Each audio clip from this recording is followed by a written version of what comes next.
My dad, when I was a kid, used to sing to me, "He's my brother, Sylvester. He's got a row of 40 medals on his chest, and it would take all the army and the navy to put the wind up Sylvester." This is not Sylvester, this is Admiral Hedworth Lambton. Hedworth was born in the 1850s at Lambton Castle, just nearby, and he was the third son of the 13 children that the second Earl of Durham had. Hedworth had twin brothers, John George and Frederick William, and he was the third son. As the third son, he only had £800 a year. Any figure that I give you in terms of money, you've got to multiply by 90 to bring it up to modern day amounts. So as a poor boy with only £800 a year, he had to find a job, and his job was to join the Navy.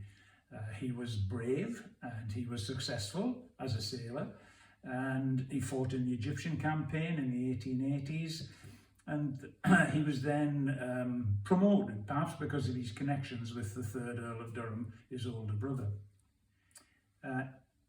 In 1897, he was serving on the China station in the Far East on a ship called the Colourful, and heading back to England, he became involved in the Boer War, which was going on in South Africa. A British force was besieged at Ladysmith, another one was besieged at a place called Mafeking, and Hedworth took some guns from the Powerful across land, which was an immense task, to relieve the siege of Ladysmith. When he returned home to England, he was an immense national hero. Huge. The King and the Queen were there to meet him at Portsmouth. The newspapers lionised Hedworth for his bravery. And if you've ever seen the Royal Tournament at Earl's Court, when they carry the guns, they take the guns apart at one end and they take them to the other end on ropes, and that's to replicate what Hedworth and his crew did in 1900 to relieve Ladysmith.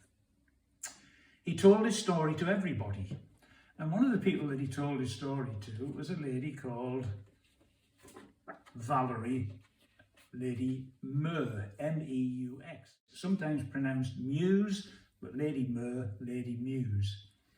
She was an, quote, actress who made her living in a variety of ways, probably had some boyfriends, and one of them turned out to be an exceedingly rich London brewer. She was actually called Valerie Langdon, and she became Lady Muse when she married this man. His family were horrified because they considered her to be something of a trollop, a prostitute in fact, or an actress. She would ride around London using her husband's money in a phaeton, which is a carriage pulled by zebra, would you believe? So she used the money that she had exotically, and she obviously enjoyed her lifestyle. When Hedworth told his story to Lady Muse, they made an agreement that if he changed his name from Hedworth Lambton to Hedworth Muse, when she died, she would leave her husband's money and country estate to Hedworth. That was worth about £1 million, multiplied by 90. He agreed, surprisingly enough, to change his name to Hedworth Lambton, from Hedworth Lambton to Hedworth Muse. And some of the newspapers were a bit horrified that he would change his name just to become a multi-millionaire. He also got a country estate called Theobald's Park, which of course in the English aristocratic way they don't call Theobald's Park, they call it Tibbles. It's like Cholmondeley being Chumley. Yeah. Anyway, when she died in 1910, he became Admiral Muse. Hedworth was an exotic figure, a man of some appetite, shall we say, who was involved with the wife of a doctor, about which there was a court case, or there was due to be a court case. Court case never quite appeared, perhaps Hedworth paid off the doctor. He also had what is described by a writer about the Lambtons as a lurid affair with the wife of the German ambassador, who he wanted on his ship on the China station. Anyway, in 1910 he married Lady Chelsea, who was divorced, which was unusual for the time. She had 5 daughters, and obviously his task then was to get the 5 daughters married, which he succeeded in doing.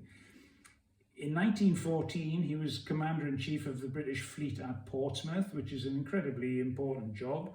He was responsible for getting the English army safely across from England to France when the war began. And in 1916 he retired as an admiral. He walked into a seat without an election at Portsmouth, so he now, with all his medals, turned up at the House of Commons representing the constituency of Portsmouth. He was something of an old-fashioned man, was Hedworth, and at the time, obviously the issue of votes for women had been delayed because of the war. When it came, the suggestion was that women were going to be given the vote. He was opposed to that. He was also opposed to the idea of them becoming members of Parliament.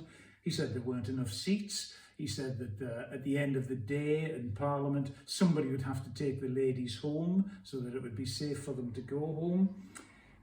He complained that taking sugar in your tea was effeminate.